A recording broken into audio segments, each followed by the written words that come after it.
Mr. President, halos isang linggo na matapos ang habulan at barilan dito sa Senado.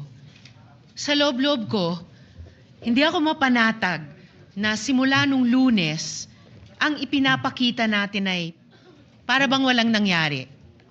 Na para bang hindi nabastos ang ating institusyon, ang ating mga empleyado at ang mga Pilipino. Just want to make this quick statement.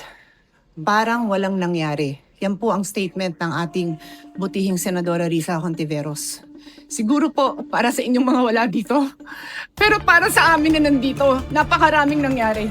Takot na takot po ako na kailangan ko na magpaalam sa mga anak ko.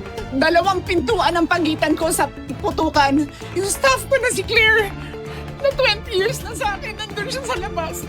She has a 12-year-old son. Kinuwento niya sa akin lately na tumatakbo siya, hindi niya alam kung saan siya pupunta.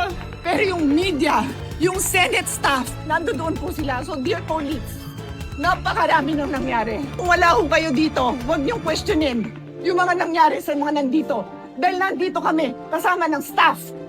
I empathize with the experiences and the feelings expressed by the gentlewoman from Taguig and Pateros. May I just repeat what I clearly stated at the context of na parang walang nangyari. I'm talking about ngayon, after those terrible events that caused fear and a lot of other negative emotions and experiences sa ating mga colleagues, sa ating mga Senate staff, sa security unit dito at sa Senate media.